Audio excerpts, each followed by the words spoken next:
Good evening all. Daily market അപ്ഡേറ്റ്സിലേക്ക് സ്വാഗതം. ഇന്ന് പൊതുവെ പോസിറ്റീവ് സെൻറ്റിമെൻറ്റ്സോട് കൂടിയുള്ള ഒരു മിക്സ്ഡ് ക്ലോസിംഗ് ആണ് നമുക്ക് കാണാൻ പറ്റിയിട്ടുള്ളത്. മിഡ് ക്യാപ്പ് നേരിയ ഒരു ലോസ് രേഖപ്പെടുത്തിയപ്പോൾ സ്മോൾ ക്യാപ്പും ലാർജ് ക്യാപ്പും ഇന്ന് പോസിറ്റീവ് ക്ലോസിംഗ് ആയിരുന്നു. ഫാർമ സെക്ടർ, ഓട്ടോ സെക്ടർ ഇന്ന് മുന്നിൽ നിന്ന് നയിച്ചപ്പോൾ മെറ്റല്, അതേപോലെ തന്നെ public sector bank, public sector enterprises ഇന്ന് ഇടിവായിരുന്നു രേഖപ്പെടുത്തിയിരുന്നത്. ചാർട്ടുകൾ പരിശോധിക്കുന്നതിന് മുമ്പ് നമുക്കൊരു കമ്പനിയുടെ ഒരു അനാലിസിസ് ഉണ്ട്. ഇന്ന് നമുക്കതിലേക്ക് കിടക്കാം.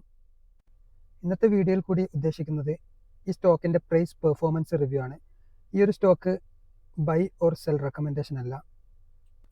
ഈ ഒരു സ്റ്റോക്കിൽ ഇപ്പോഴും ഒരുപാട് ആളുകൾ ലോസ് ഹോൾഡ് ചെയ്യുന്ന ആളുകൾ ഉണ്ടാവുമെന്നാണ് ഞാൻ വിചാരിക്കുന്നത്. അതെന്തുകൊണ്ടാണ് അങ്ങനെ സംഭവിക്കുന്നത്, ആ ഒരു തരം പഠനമാണ് നമ്മൾ ഉദ്ദേശിക്കുന്നത്. സിമിലർ ആയിട്ട് നമ്മുടെ കയ്യിലുള്ള സ്റ്റോക്ക് ഇതുപോലെ നമുക്ക് വിലയിരുത്താൻ പറ്റും, അതിന് സാധിക്കും ഈ പഠനത്തോടു കൂടി. 1079 കോടി മാർക്കറ്റ് ക്യാപ്പുള്ള ഒരു ചെറിയൊരു കമ്പനിയാണിത്. പ്രൈസ് ചാർട്ട് നമ്മൾ എടുത്ത് നോക്കുകയാണെങ്കിൽ കോവിഡിന് മുമ്പ് നോക്കുകയാണെങ്കിൽ അതൊരു ഹൈ 55 രൂപ എന്ന റേഞ്ചിലായിരുന്നു ഒരു ഹൈ ഉണ്ടായിട്ടുള്ളത്. അവിടുന്ന് കോവിഡ് ക്രാഷിൽ ഏകദേശം 7 രൂപയിലേക്ക് സ്റ്റോക്ക് വന്നു, 7.50 വന്നു. അവിടെ നിന്നും കോവിഡിന് ശേഷം നല്ലൊരു റാലി കിട്ടി. ഏകദേശം 140 റേഞ്ച് ക്രോസ് ചെയ്തിട്ടാണ് ആ സ്റ്റോക്ക് പിന്നീട് കറക്ഷനിലേക്ക് പോയിട്ടുള്ളതായിട്ട് നമുക്ക് കാണാം. അപ്പോൾ ഈ റാലി എന്തുകൊണ്ട് കിട്ടിയെന്നാണ് നമ്മൾ ആദ്യം പരിശോധിക്കുന്നത്. അതിനുശേഷം എന്തുകൊണ്ട് ഈ റാലി സസ്റ്റെയിൻ ചെയ്യാതെ, അല്ലെങ്കിൽ ഇവിടുന്ന് ഇത്രമാത്രം ഒരു കറക്ഷൻ വന്നു, നമുക്ക് നോക്കാം എത്ര പെർസെൻറ്റേജ് കറക്ഷൻ വന്നു. ഹൈയിൽ നിന്ന് നോക്കുകയാണെങ്കിൽ നമുക്ക് ഏകദേശം 62% കറക്ഷൻ വന്നിട്ടുണ്ട്. എന്തുകൊണ്ട് അങ്ങനെ വന്നു, അതേപോലെ തന്നെ കോവിഡിന് ശേഷമുള്ള ഒരു മൂവ്മെൻറ്റ്, ഇവിടെ നിന്നുള്ള ഒരു റാലി നോക്കുകയാണെങ്കിൽ ഏകദേശം 170% അടുത്ത് ഒരു റാലിയും കിട്ടിയിട്ടുണ്ട്. ഇത്രമാത്രം വളറ്റൈൽ ആവാനുള്ള കാരണം എന്താണ് നമ്മൾ പഠിക്കുക. അപ്പോൾ മിക്ക ആളുകളും ഇവിടെ നിന്നൊക്കെ എൻട്രി എടുത്ത് കാണും. ഈ ഒരു സോണിലായിരിക്കും കൂടുതൽ റീറ്റെയിലേഴ്സ് എൻട്രി എടുക്കുക. കാരണം ഈ കമ്പനി ഇവിടെ നിന്നാണ് നമ്മൾ കൂടുതൽ അറിയാൻ സാധിക്കുക. കമ്പനി ഇത്രമാത്രം ഉയരത്തിൽ പോയി ഇനിയും മുന്നോട്ട് പോകുന്നുള്ള പ്രതീക്ഷയിൽ ഈ ഒരു ഏരിയയിൽ ഹോൾഡ് ചെയ്യുന്നവർ കൂടുതലായിരിക്കും. പിന്നീട് ഓരോ ഡ്രോപ്പിലും ആഡ് ചെയ്ത് പെട്ടുപോകുന്ന ആളുകളാണ് കൂടുതലുള്ളത്. അപ്പോൾ ഇനി ഒരു സ്റ്റോക്കിലും ഒരിക്കലും പെട്ടുപോകരുത്, അതിന് വേണ്ടിയിട്ടുള്ളൊരു പഠനമാണ് ഇത്. 5 ഇയർ ചാർട്ടാണ്. നമുക്ക് നോക്കാം കോവിഡിന് ശേഷം ഇതിൻ്റെ ഒരു ജേണി ഏതുവരെ വന്നെന്ന്. ഇതാ ഈ ഒരു ഏരിയ വരെയാണ് ഇത് ഹൈ ഉണ്ടാക്കിയിട്ടുള്ളത്. അപ്പം ഡേറ്റ് നോക്കുകയാണെങ്കിൽ ഏപ്രിൽ 2022. അപ്പം ഏപ്രിൽ 2022 ശേഷം 23, 24, ഇപ്പോൾ 25 പോകുന്നു. 3 വർഷം കൊണ്ട് കമ്പനി ഇപ്പം ഡൗൺ ട്രെൻഡിലാണ്. ഇവിടുന്ന് റിക്കവറി വന്നിട്ടും വീണ്ടും അതിൻ്റെ ഒരു ലോയിൽ തന്നെ എത്തി. അപ്പോൾ ഈ ഇത്രയും സോണിൽ എന്തുകൊണ്ട് ഇത് കയറി എന്ന് നോക്കുകയാണെങ്കിൽ വളരെ നിസ്സാരമായി നമുക്ക് കാണാം. PE റേഷ്യോ എടുത്ത് നോക്കുക. അപ്പോൾ നമുക്ക് ഇവിടെ ഈ ചാർട്ടിൽ തന്നെ PE ചാർട്ട് എടുത്ത് നോക്കിയാൽ കാണാം. ഇവിടെയാണ് ഇപ്പം ഏപ്രിൽ 2022 നമുക്ക് കാണാതെ ഈ ഒരു ഏരിയയിലേക്ക് ഇവിടം വരെ മാർക്കറ്റിൽ പ്രൈസ് മൂവ്മെൻറ്റ് ഉണ്ടായി. കാരണം ഈ കാണുന്നത് ഹിസ്റ്റോഗ്രാം എന്താണെന്ന് വെച്ചാൽ EPS ആണ്, ഏണിങ്സ് ഗ്രോത്ത്. ഇവിടുന്ന് പതിയെ ഏണിങ്സ് ഗ്രോത്ത് ഉണ്ടാവുന്നു. കമ്പനി 2022 റിസൾട്ട് വരുവോളം ഏണിങ്സ് ഗ്രോത്ത് ഉണ്ടായി. അതിനുശേഷം ഏണിങ്സ് ഡ്രോപ്പ് ആയതിനു ശേഷം നോക്കൂ, ഓരോ ക്വാർട്ടർ റിസൾട്ട് വന്നപ്പോഴും ഏണിങ്സ് താഴോട്ട് പോവുകയാണ്. ഇപ്പം റീസെൻ്റ്ലി വളരെ ലോ ആയത് നമുക്ക് കാണാം. EPS 1 ഇവിടുന്ന് എത്രയാണ് EPS? 22 രൂപ ഏണിംഗ് പെർ ഷെയർ ഉണ്ടായിട്ടുള്ള കമ്പനിയാണ്. ഇന്നിപ്പം നിലവിൽ EPS 1.6, 1.7 നമുക്ക് എന്താ ചെയ്യാം, ഇതിനകത്ത് പ്രോഫിറ്റ് ആൻഡ് ലോസ് അക്കൗണ്ടിൽ പോയിട്ട് നമുക്ക് പരിശോധിച്ച് നോക്കാം. ഇവിടെ കാണാം EPS. ഇപ്പം നിലവിലുള്ള EPS 2022 ഈ ഒരു ഏരിയ വരെയാണ് മാർക്കറ്റിൽ ബുള്ളിഷ്നെസ് കണ്ടത്. മാർച്ച് 22 ഇവിടെ നമ്മൾ നോക്കുക, ഏണിങ്സ് ഇതേപോലെ കൂടി പോകുന്ന കാണാം അല്ലേ. അപ്പം ഈ ഒരു ഏരിയയിൽ കൂടി ഒരാൾ ഇവിടുന്നാണ് ഈ സ്റ്റോക്ക് ഒരാൾ കാണുന്നത് കരുതാം. ഈ ഏരിയ നമുക്ക് അറിയില്ല എന്ന് കരുതാം. ഈ ഒരു ഏരിയയിൽ വെച്ചിട്ട് ഒരാൾ കാണുമ്പോൾ അയാൾക്ക് കാണാം സെയിൽസ് ക്രമാതീതമായി വർദ്ധിക്കുന്നുണ്ട്, കൃത്യമായി വർദ്ധിക്കുന്നുണ്ട്. അതേപോലെ ഏണിങ്സ്, പ്രോഫിറ്റ് കൃത്യമായി വർദ്ധിക്കുന്നുണ്ട്. എന്തുകൊണ്ട് ഈ സ്റ്റോക്ക് എടുത്തുവിടാം?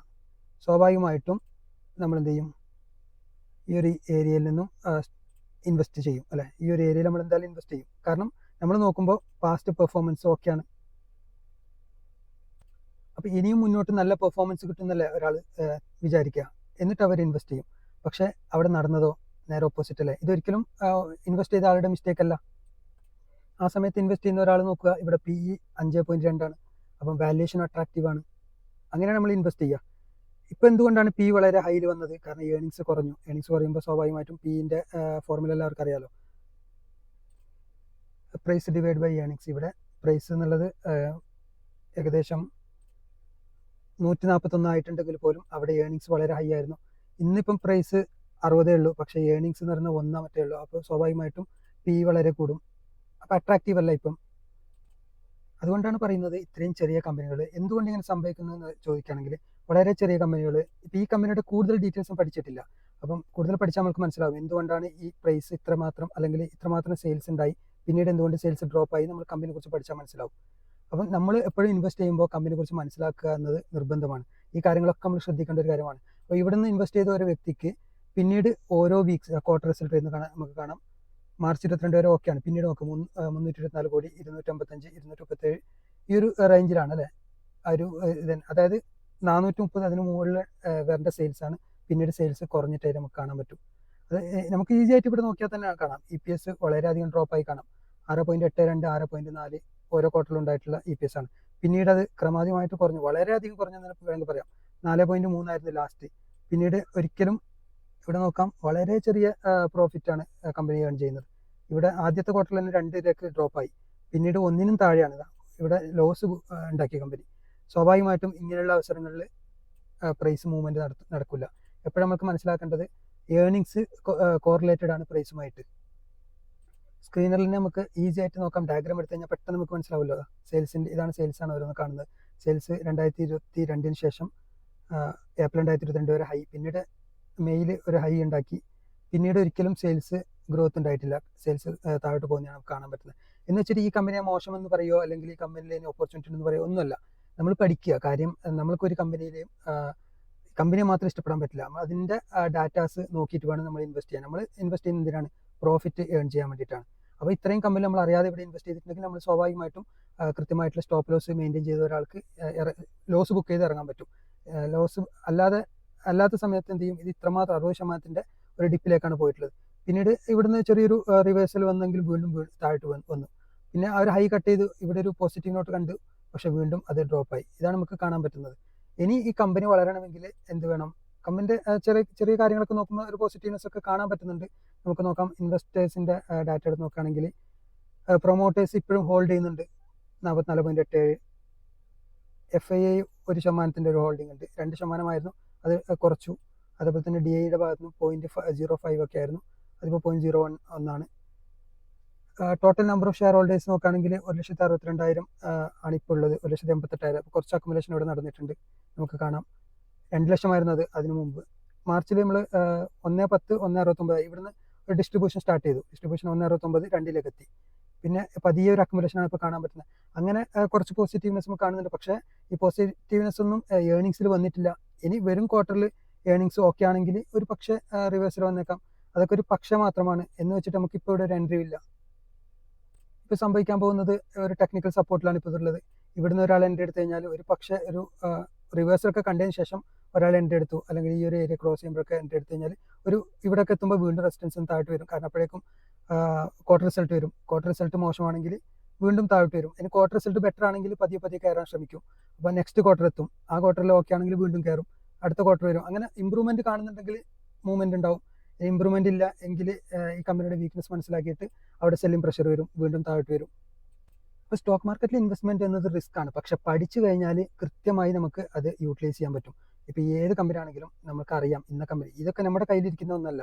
ഞാൻ നേരത്തെ പറഞ്ഞ പോലെ തന്നെ 2022 വരെ നോക്കുമ്പോൾ ഇവിടെ ഒരു തെറ്റുമില്ല. ഒരാൾ എടുത്തിട്ടുണ്ടെങ്കിൽ, ഇൻവെസ്റ്റ് ചെയ്തിട്ടുണ്ടെങ്കിൽ അതിനുശേഷം താഴ്ത്ത് പോയി. അപ്പം നമ്മുടെ കയ്യിലുള്ള ലിമിറ്റഡ് കമ്പനിയാണ്, നമ്മൾ എപ്പോഴും ഫോളോ ചെയ്യുന്ന കമ്പനിയാണെങ്കിൽ നമുക്കറിയാം നമ്മുടെ കമ്പനിയിൽ മോശം അവസ്ഥയിലാണ് പോകുന്നത്. അപ്പോൾ നമുക്ക് സ്റ്റോപ്പ് ലോസ് വെച്ചിട്ട് ഇറങ്ങാം, ധൈര്യമായിട്ട് ഇറങ്ങാം. ഇനി ഇവിടുന്ന് ഓപ്പോസിറ്റായിരുന്നു നടന്നതെങ്കിലോ, ഈ മാർച്ച് 2022 ഇവിടെ സെയിൽസ് കൂടി പ്രോഫിറ്റ് കൂടിയിരുന്നെങ്കിലോ ഉറപ്പായിട്ടും ഈ സ്റ്റോക്ക് ഇവിടുന്ന് ബ്രേക്ക്ഔട്ട് ചെയ്ത് മുകളിലോട്ട് പോകുമായിരുന്നു. അപ്പോൾ ഈ ഒരു ഓപ്പർച്യൂണിറ്റിക്ക് വേണ്ടിയാണ് നമ്മൾ ഇവിടെ എൻട്രി എടുത്തിട്ടുള്ളത്. പക്ഷേ അത് നമ്മുടെ എക്സ്പെക്ടേഷൻ എഗൻസ്റ്റ് വന്നു, അതുകൊണ്ട് തന്നെ അത് ഡ്രോപ്പായി. അപ്പം നമ്മൾക്ക് അറിയുന്ന ഒരു വ്യക്തിയാണെങ്കിൽ എക്സ്പെക്ടേഷൻ എഗൻസ്റ്റ് ആണ് വന്നിട്ടുണ്ടെങ്കിൽ നമുക്ക് എന്ത് ചെയ്യാം? ഈ ഒരു ഏരിയയിലൊക്കെ അല്ലെങ്കിൽ ഈ ഒരു ഏരിയയിലൊക്കെ എക്സിറ്റ് ഉണ്ട്. നമ്മൾ ഇവിടുന്ന് ഇറങ്ങിക്കഴിഞ്ഞാൽ തന്നെ ചെറിയൊരു ലോസ് 120 എടുത്ത ഒരാൾക്ക് ഒരു 10, 15, 20% ലോസ് ഒക്കെ ബുക്ക് ചെയ്തിട്ടുണ്ടെങ്കിൽ പിന്നീട് വേറെ ആ ഒരു ഇൻവെസ്റ്റ്മെൻറ്റ്, ആ ഒരു ക്യാപിറ്റൽ കൊണ്ട് വേറെ ഇൻവെസ്റ്റ്മെൻറ്റ് നടത്താൻ പറ്റുന്നതേ ഉള്ളൂ. അതല്ലെങ്കിൽ നമ്മൾ അതുകൊണ്ടാണ് എപ്പോഴും പറയുന്നത്, ഇത്രയും കമ്പനികൾ കണ്ടെത്തി നല്ല ഗ്രോത്ത് കാണുന്നുണ്ട്, പക്ഷേ ഇത്രമാത്രം മൂവ്മെൻറ്റും കൂടി തന്നിട്ടുണ്ടെങ്കിൽ അതിന് ശേഷം പോയിട്ട് ഇത്രയും ഇവിടെ പോയിട്ട് നമ്മൾ എൻട്രി എടുക്കുന്ന സമയത്ത്, ഈ ഒരു ഇയറിലൊക്കെ പോയിട്ട് എൻട്രി എടുക്കുന്ന സമയത്ത് നമ്മൾ മുഴുവനും ക്യാപിറ്റൽ കൊണ്ടുപോയിട്ട് ഇൻവെസ്റ്റ് ചെയ്യാതിരിക്കുക, ഡൈവേഴ്സിഫൈ ചെയ്യുക. ഇതൊക്കെ നിർബന്ധമായി വരുന്നത് ഇത്രയും അവസ്ഥയിൽ കൂടി, ഇത്രയും അവസ്ഥ മനസ്സിലാക്കുമ്പോഴാണ്. ഇനി നമുക്ക് ഇന്നത്തെ മാർക്കറ്റ് അപ്ഡേറ്റ് നോക്കാം. നിഫ്റ്റി 50 ചാർട്ടാണ് കാണാൻ പറ്റുന്നത്. 5 മിനിറ്റ് കാൻഡിൽ എടുത്ത് നോക്കാം നമുക്ക്. ഇന്നൊരു ഗ്യാപ്പ് അപ്പ് ഓപ്പണിംഗ് ആയിരുന്നു. അതിനുശേഷം ആ ഒരു ഏരിയയിൽ തന്നെയാണ് ഇന്നിപ്പം ഏകദേശം ക്ലോസിംഗ് നടന്നിട്ടുള്ളത്. അതായത് 0.27% ഒരു അപ്പായിട്ടാണ് ഇന്ന് നിഫ്റ്റി 50 ക്ലോസ് ചെയ്തിരിക്കുന്നത്. നിഫ്റ്റി 50യുടെ ടെക്നിക്കൽ നോക്കുകയാണെങ്കിൽ നമുക്ക് കാണാം 2-3 ദിവസമായിട്ട് ഒരു കൺസോൾട്ടേഷൻ ആയിരുന്നു. അവിടെ നിന്നും ചെറിയൊരു പോസിറ്റീവ് ക്ലോസിംഗ് ആണ് നമുക്ക് കിട്ടിയിട്ടുള്ളത്. 23,975 അടുത്ത ഒരു പെട്ടെന്ന് കിട്ടാവുന്ന ഒരു റെസിസ്റ്റൻസ്. അതല്ലെങ്കിൽ ഇപ്പം ഇന്നലെ ഉണ്ടായിട്ടില്ല ഈ ഒരു ലോ കട്ട് ചെയ്യുകയാണെങ്കിൽ നമുക്ക് ഒന്നും കൂടി താഴോട്ടും പ്രതീക്ഷിക്കാവുന്നതാണ്. നിഫ്റ്റി മിഡ് ക്യാപ്പ് നോക്കുകയാണെങ്കിൽ ആ ഒരു സോണിൽ തന്നെയാണ് ഇപ്പോഴും ഉള്ളത്. ഇപ്പം 4ാമത്തെ ദിവസവും ക്ലോസിംഗ് സെയിം ഏരിയയിലാണ്. ഇന്ന് 0.1% ഒരു ചെറിയൊരു ഇടിവാണ് രേഖപ്പെടുത്തിയിട്ടുള്ളത്. നിഫ്റ്റി സ്മോൾ ക്യാപ്പ് 2 ദിവസമായിട്ട് ആ ഒരു കൺസോൾട്ടേഷൻ ആയിരുന്നു. അവിടെ നിന്നും ചെറിയൊരു ഗ്യാപ്പ് ഒരു അപ്പായിട്ടാണ് നമുക്ക് ഇന്ന് ക്ലോസിംഗ് കിട്ടിയിട്ടുള്ളത്. 0.27% ഒരു നേട്ടമാണ് രേഖപ്പെടുത്തിയിരിക്കുന്നത്. വോളറ്റാലിറ്റി ഇൻഡെക്സ് ഇന്ന് 5.68% ഒരു ഡ്രോപ്പാണ് നമുക്ക് കാണാൻ പറ്റിയിട്ടുണ്ടായത്. ഇനി സെക്ടറൽ പെർഫോമൻസ് നോക്കുകയാണെങ്കിൽ നിഫ്റ്റി ബാങ്ക് 0.27% ഒരു ഗെയിനോട് കൂടിയാണ് ഇന്ന് വ്യാപാരം അവസാനിപ്പിച്ചത്. ഒരു കൺസോൾട്ടേഷൻ സോണിലാണ് ഇപ്പോഴുള്ളത്. IT സെക്ടർ നമ്മൾ നോക്കുകയാണെങ്കിൽ ഒരു സപ്പോർട്ട് ഏരിയ നമ്മൾ പറഞ്ഞിട്ടുണ്ട് പല പ്രാവശ്യവും. ആ ഒരു ഏരിയയിൽ തന്നെ ഇപ്പോഴും കൺസോൾട്ടേറ്റ് ചെയ്യാണ്. 0.13% ഒരു നേരിയൊരു പോസിറ്റീവ് ക്ലോസിംഗ് ആണ് ഇന്ന് കിട്ടിയിട്ടുള്ളത്. അപ്പം നിഫ്റ്റി IT വരും ദിവസങ്ങൾ നമുക്ക് വാച്ച് ചെയ്യാൻ പറ്റുന്നതാണ്. മിക്കവാറും റിവേഴ്സൽ കിട്ടുന്നതന്നെയാണ് ഇപ്പോഴും പ്രതീക്ഷിക്കുന്നത്. നമ്മൾ ഇന്നലെ സംസാരിച്ചു നിഫ്റ്റി ഫാർമ ആ ഒരു റെസിസ്റ്റൻസ് സോൺ ഇന്നലെ പറഞ്ഞതാണ്. ആ ഒരു പോസിറ്റീവ്നെസ് തുടരുന്നു. ഇന്ന് 1.3% ഒരു നേട്ടമാണ് നിഫ്റ്റി ഫാർമയിൽ ഉണ്ടായിട്ടുള്ളത്. ഇപ്പോൾ ആ റെസിസ്റ്റൻസ് സോണിലാണ് ഇപ്പോൾ ഉള്ളത്. ഇവിടുന്ന് മുകളിലോട്ട് പോകുന്നതന്നെയാണ് നിഫ്റ്റി ഫാർമയിൽ പ്രതീക്ഷിക്കുന്നത്. അതുപോലെ FMCG നോക്കുകയാണെങ്കിൽ FMCG ഇന്നൊരു പോസിറ്റീവാണ് നമ്മൾ പ്രതീക്ഷിച്ചിരുന്നത്. അതേപോലെ തന്നെ 0.3% ഒരു പോസിറ്റീവ്നെസ് തന്നെയാണ് ഇന്ന് കാണാൻ പറ്റിയിട്ടുള്ളത്. 0.33% ഒരു ഗെയിനോട് കൂടി ഇന്ന് വ്യാപാരം അവസാനിപ്പിച്ചു. നിഫ്റ്റി ഓട്ടോയിൽ ഒരു റിവേഴ്സൽ ഇന്നലെ ഒരു ബേസ് പറഞ്ഞിരുന്നു. ഇവിടുന്ന് റിവേഴ്സൽ തന്നെ നമുക്ക് കാണാൻ പറ്റുന്നുള്ളത്. 0.97% ഒരു നല്ലൊരു ക്ലോസിംഗ് തന്നെയാണ്. ഒരു സമയത്ത് ഇത് നന്നായി കയറി 5 മിനിറ്റ് ക്യാൻഡിൽ നമുക്ക് പരിശോധിച്ച് നോക്കാം. 2% മുകളിൽ 2.5% കയറിയ സെക്ടറാണ് ഇന്ന്. പിന്നീട് അവിടെ നിന്ന് ചെറിയൊരു ഡ്രോപ്പ് വന്നു. അങ്ങനെ ക്ലോസിംഗ് സമയത്ത് 0.97%, അതായത് 1% അടുത്തുള്ള ഒരു പോസിറ്റീവ് ക്ലോസിംഗ് ആണ് ഓട്ടോ സെക്ടറിൽ കാണാൻ ഇടയായിട്ടുള്ളത്. നിഫ്റ്റി റിയാലിറ്റി നോക്കുകയാണെങ്കിൽ 0.55% ഇടിവോട് കൂടിയാണ് വ്യാപാരം അവസാനിപ്പിച്ചിട്ടുള്ളത്. ഇത് നിഫ്റ്റി റിയാലിറ്റിൻ്റെ ഒരു റെസിസ്റ്റൻസ് ആണ്. ഇത് സ്ട്രോങ് റെസിസ്റ്റൻസ് ആയിട്ടാണ് കണക്കാക്കുന്നത്. 1086. ഇത് ക്രോസ് ചെയ്യുകയാണെങ്കിൽ മാത്രമേ നമുക്ക് അടുത്ത ഫർദർ മൂവ്മെൻറ്റ് പ്രതീക്ഷിക്കുന്നുള്ളൂ. ഇപ്പോൾ ഒരു നെഗറ്റീവ് സെൻറ്റിമെൻറ്റ്സ് ആണ് ഇതിനകത്ത് എനിക്ക് കാണാൻ പറ്റുന്നത്. ഇനി നിഫ്റ്റി മെറ്റൽ നോക്കുകയാണെങ്കിൽ ഇടിവ് തുടരുകയാണ്. നിഫ്റ്റി മെറ്റലിൽ ഇന്ന് 1% അടുത്ത് 0.96% ലോസ് ആണ് ഇന്ന് രേഖപ്പെടുത്തിയിരിക്കുന്നത്. നമ്മൾ പറഞ്ഞു ഈ ഒരു ഏരിയയിലൊക്കെ ഇപ്പോൾ എക്സ്പെക്ട് ചെയ്യുന്നുണ്ട് ഒരു സപ്പോർട്ട് സോൺ. ഇതാണ് നിഫ്റ്റി മീഡിയ. നമുക്ക് കുറേ ദിവസമായിട്ട് നല്ലൊരു ബിയറിഷ് മോഡിലായിരുന്നു ഉണ്ടായിരുന്നത്. അവിടെ നിന്ന് ഒരു ബ്രേക്ക് ത്രൂ കിട്ടിയതായിട്ട് നമുക്ക് കാണാൻ പറ്റും. 0.38% ഒരു പോസിറ്റീവ് ക്ലോസിംഗ് ആയിരുന്നു നമുക്ക് കാണാൻ പറ്റിയിട്ടുള്ളത്. ഗോൾഡ് ഇപ്പം ട്രേഡ് ചെയ്യുന്നത് 0.19% ഇടിവോട് കൂടിയാണ്. റുപ്പിയുടെ വാല്യൂ ഇടിഞ്ഞുകൊണ്ടേയിരിക്കുകയാണ്. ഇപ്പോൾ 85.48 എത്തിയിരിക്കുന്നു. ഒരു സമയത്ത് ഇത് 85.8 ടച്ച് ചെയ്താണ്. പുതിയ ലോ ക്രിയേറ്റ് ചെയ്യാണ് ദിവസവും. US മാർക്കറ്റിൽ ഇന്നലെ ഡൗ ജോൺസ് ഒരു ഫ്ലാറ്റ് ക്ലോസിംഗ് ആയിരുന്നു, 0.07%. US മാർക്കറ്റിലെ നാസ്ഡാക്ക് 0.13% ഒരു ചെറിയൊരു സ്ലൈറ്റ്ലി നെഗറ്റീവ് ക്ലോസിംഗ് ആയിരുന്നു ഇന്നലെ കിട്ടിയിട്ടുണ്ടായത്. US മാർക്കറ്റിലെ S&P 500 നോക്കുകയാണെങ്കിൽ അതൊരു ഫ്ലാറ്റ് ക്ലോസിംഗ് ആയിരുന്നു, 0.04% ഒരു നെഗറ്റീവ് ക്ലോസിംഗ് ആയിരുന്നു. നിഫ്റ്റി ഹെൽത്ത് കെയർ നമുക്ക് കാണാം ഒരു ബ്രേക്ക്ഔട്ട് കഴിഞ്ഞതായിട്ട് നമുക്ക് കാണാൻ പറ്റും. ഇപ്പോൾ ഷോർട്ട് ടൈമിലുള്ള ഒരു ബ്രേക്ക്ഔട്ടാണ് ഇത് കഴിഞ്ഞിട്ടുള്ളത്. നല്ലൊരു ബുള്ളിഷ്നെസ് ഇപ്പോൾ കാണിക്കുന്നത് നിഫ്റ്റി ഹെൽത്ത് കെയർ ആണ്. ഇനി NSE ലിസ്റ്റ് ചെയ്യപ്പെട്ടുള്ള 1268 കമ്പനികൾ പോസിറ്റീവ് ക്ലോസിംഗ് നൽകിയപ്പോൾ 1233 കമ്പനികൾ ഇന്ന് നെഗറ്റീവ് ക്ലോസിംഗ് ആയിരുന്നു. നിഫ്റ്റി 50യിൽ 29 കമ്പനികൾ പോസിറ്റീവ് ആയപ്പോൾ 21 കമ്പനികൾ ഇന്ന് നെഗറ്റീവ് ക്ലോസിംഗ് ആയിരുന്നു. ഏറ്റവും കൂടുതൽ ഇടിവ് രേഖപ്പെടുത്തിയിരിക്കുന്നത് Hindalco, call India, SBI, ONGC ഒക്കെയാണ്. അതേപോലെ ഏറ്റവും കൂടുതൽ ഗെയിൻ രേഖപ്പെടുത്തിയിരിക്കുന്ന നിഫ്റ്റി 50 കമ്പനി നോക്കുകയാണെങ്കിൽ doctor Reddy labs 2.53% positive closing ആണ്. ഡോക്ടർ റെഡ്ഡി ലാബ്സിൻ്റെ ചാർട്ട് എടുത്ത് നോക്കുകയാണെങ്കിൽ നല്ലൊരു പോസിറ്റീവ് മൊമെൻ്റാണ് കാണുന്നത്.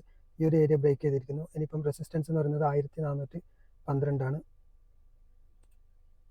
ഓട്ടോ സെക്ടറിലെ Mahindra 2.48% positive closing, Eicher Motors 1.57%, അതേപോലെ തന്നെ IndusInd Bank 2.3% positive, Tata Motors ഇന്ന് 1.31% പോസിറ്റീവ് ക്ലോസിംഗ് ആണ് ഇപ്പോൾ കിട്ടിയിട്ടുള്ളത്.